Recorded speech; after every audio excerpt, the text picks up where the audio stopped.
नमस्कार मित्रमैत्रिणींनो, आज आपण आर्ट टीचर डिप्लोमा याची सर्व माहिती मराठीमध्ये पाहूया। कला शिक्षक डिप्लोमा ATD हा 10वी नंतर करता येणारा एक अभ्यासक्रम आहे, जो विद्यार्थ्यांना प्राथमिक आणि माध्यमिक शाळांमध्ये कला शिकवण्यासाठी प्रशिक्षित करतो।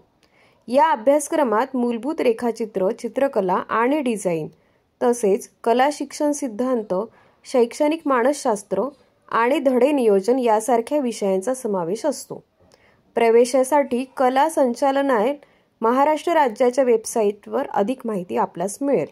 यामध्ये असणारा अभ्यासक्रम पहिल्या वर्षामध्ये रेखाचित्र, चित्रकला, डिझाइन आणि हस्तकला याचं प्रशिक्षण दिलं जातं, तर दुसऱ्या वर्षामध्ये कला शिक्षण सिद्धांत, धडे नियोजन, शैक्षणिक मानसशास्त्र आणि वर्ग व्यवस्थापन यासारख्या पैलूंवर लक्ष केंद्रित केले जाते। पात्रता काय आहे तर 10वी नंतर कला पदविका अभ्यासक्रमासाठी प्रवेश घेता येतो। नोकरीची संधी, हा अभ्यासक्रम पूर्ण केल्यानंतर तुम्ही प्राथमिक आणि माध्यमिक शाळांमध्ये रेखाचित्र शिक्षक म्हणून नोकरी करू शकतात आणि उच्च शिक्षणामध्ये ATD पूर्ण केल्यानंतर काही वेळा विद्यार्थ्यांना GD आर्ट सारख्या 4 वर्षाच्या कोर्सच्या दुसऱ्या वर्षामध्ये थेट प्रवेश मिळू शकतो।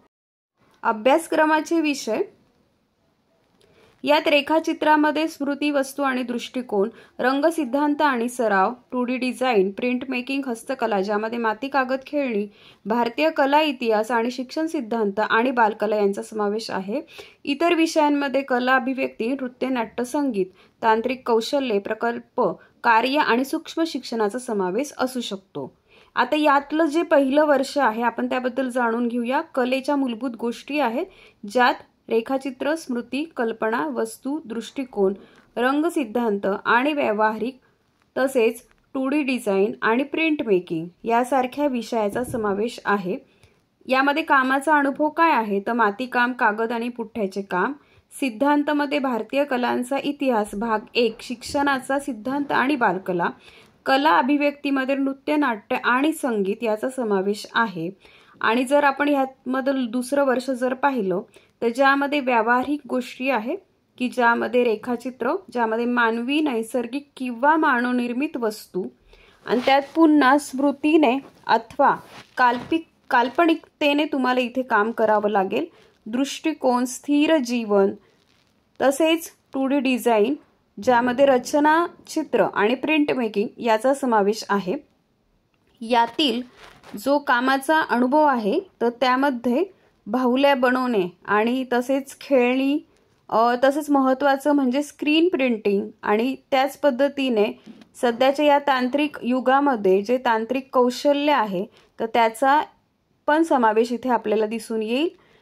यामध्ये कला अभिव्यक्ती या विषयाच्या अंतर्गत काय आहे तर कलेचे एकात्मिक शिक्षण, ज्यामध्ये चित्रकला आहे, शिल्पकला आहे, तसेच तुम्ही पाहाल तर नृत्य आहे, तसेच नाटक आणि संगीत हा पण विषय इथे आहे।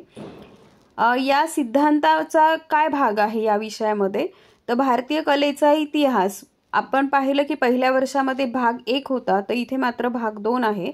शिक्षणाचा सिद्धांत जो आहे त्यामध्ये इथे पण भाग 2 आहे।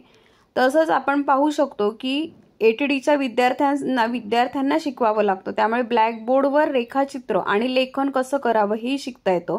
प्रकल्पाचं कार्य आहे कोणत्याही कला प्रकारातील प्रकल्प ज्यामध्ये विशिष्ट मुद्दे समाविष्ट करायचे असतात ते इथे शिकावे लागतात आणि त्या पद्धतीने काम करावं लागतं। आणि धडे शिकवणं, प्रत्यक्ष वर्गांमध्ये जाऊन, शाळांमध्ये जाऊन तुम्हाला इथे धडे शिकवायचे असतात आणि त्याचा सराव करायचा असतो।